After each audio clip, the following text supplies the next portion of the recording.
right. Well, thank you, everyone. I have the honor tonight of presenting 2 awards before our keynote address. The first of which is our Conservative Mind Award.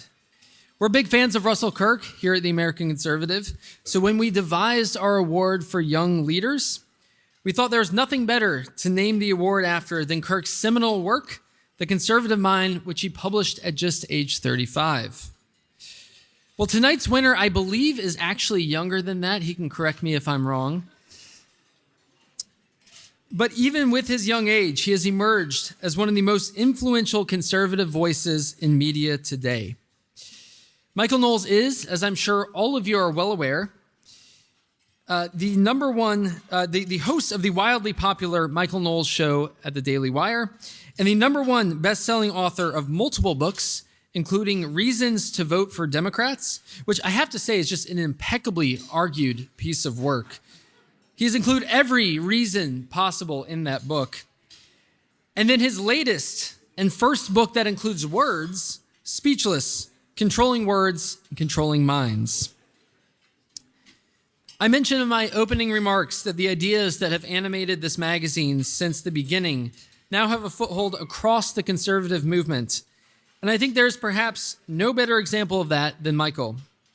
He has an uncanny knack for conveying really deep, complex issues in a relatable way. And he does so with his trademark wit and humor as well.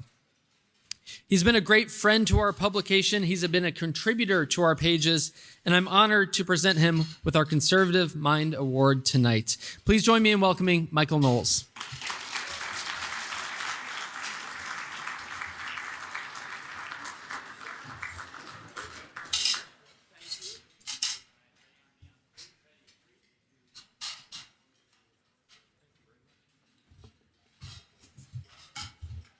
This is very cool. It's very heavy. Most exercise I've had in a long time. Thank you so much for having me. It's such a pleasure to be here with all of you. I want to thank Emil and all of my friends here at the American Conservative for this honor. The timing really, really worked out well. As this trip to D.C. approached, I feared that in addition to accepting this award, I would also have to accept the speakership of the House of Representatives. Which, as far as I'm concerned, that is a fate worse than death. I wouldn't wish it on my very worst enemy. So I hear that issue has been resolved, which I'm very happy to see. Now we can turn our attention away from the House Speaker race towards simpler matters, such as the outbreak of World War III. There is a certain providence in attending a TAC gala at this moment, as the liberal establishment on both parties once again beats war drums for another open-ended conflict in the Middle East and elsewhere, with little, if any, regard for how much this conflict could cost the United States, how such a conflict might end, what unintended consequences might result, or even which vital American interests, if any, are involved. We find ourselves at precisely the same predicament that spurred the founding of this magazine in 2002. Plus ça change, plus c'est la même chose. Has anything actually changed in the last 21 years? Yes, I think. It is sometimes said that Barry Goldwater did not lose his presidential run in 1964. It just took 16 years to count the votes. Goldwater was ahead of his time, perhaps, but he was ultimately vindicated in the election of Ronald Reagan. The same might be said of Pat Buchanan's 1992 run for president. It took 24 years to count the votes, but ultimately he prevailed.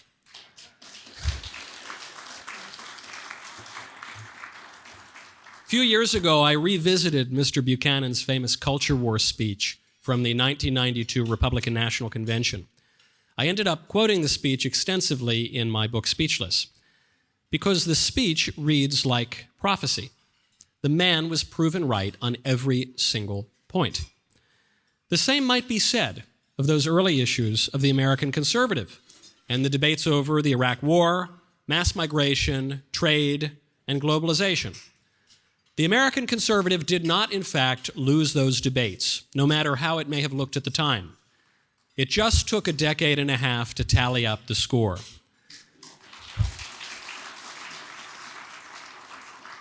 Today, the neoconservatism against which TAC formed is in retreat, and an older, more durable conservatism is ascendant. So just what is that ascendant style of conservatism? Some call it paleo, some call it populist. Still others call it traditional or national, or even, dare I say, integralist. A friend once observed to me that obscure political monikers are the right-wing version of gender pronouns. Fair enough. But there is one crucial difference between self-conceptions of the decadent left and the ascendant right. When the left uses silly monikers to describe itself, it conveys its abnormality, its deviance from accepted norms and standards. When we on the right use our respective identifiers, we do so in order to convey normality. Paleo, populist, traditional, national, even integralist. In other words, those words just mean old, common, enduring, patriotic, and religious. To put it even more bluntly, they mean normal.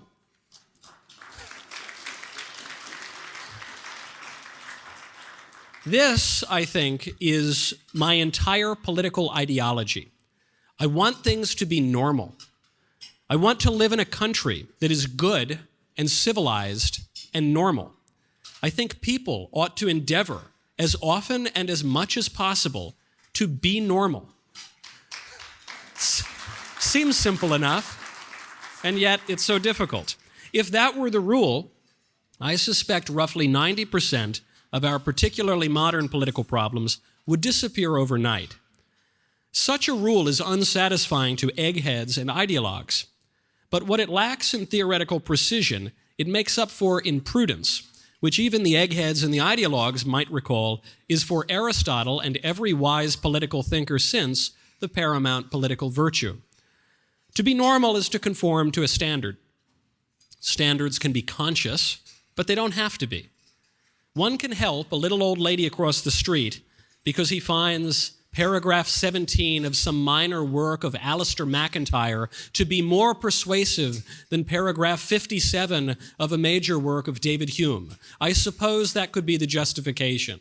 And I'm all for reading Alistair MacIntyre, so I don't mean to knock that mode at all. But one could also help the little old lady cross the street because his parents raised him right, and that's just what one does.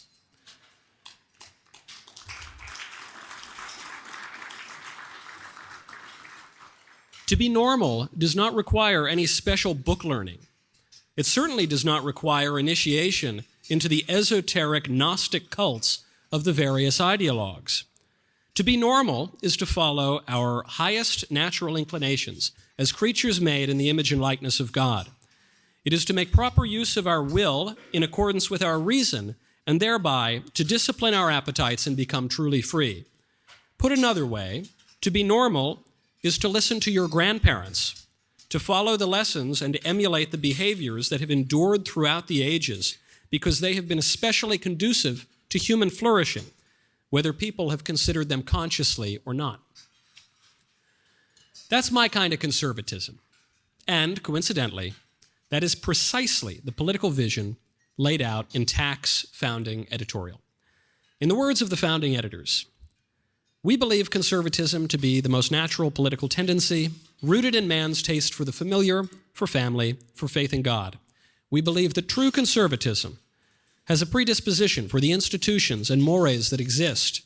So much of what passes for contemporary conservatism is wedded to a kind of radicalism. Absolutely spot on.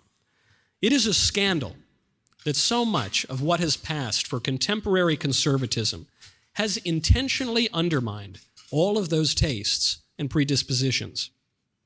We've all lived under the consequent policies. We've all read the so-called think pieces. The conservative case for open borders. The conservative case for redefining marriage, the fundamental political institution. The conservative case for drag queen story hour. You remember that one? What a case that was. Mercifully, such radicalism is on the run, and at least for the past 7 or so years, normal conservatism has once again ascended. The sole conservative consolation during these decades of confusion and then radicalism that followed the Cold War was an insight that I gleaned from Russell Kirk. Fitting, obviously, given the title of this award. The insight is that reality always reasserts itself in the end. One cannot live in ideological fantasy forever. And when reality does reassert itself, those who never fell for the fantasy will look like prophets. It is always an honor to receive an award. It is a special honor to receive an award from people who continue to be proven right from the start. Thank you very much.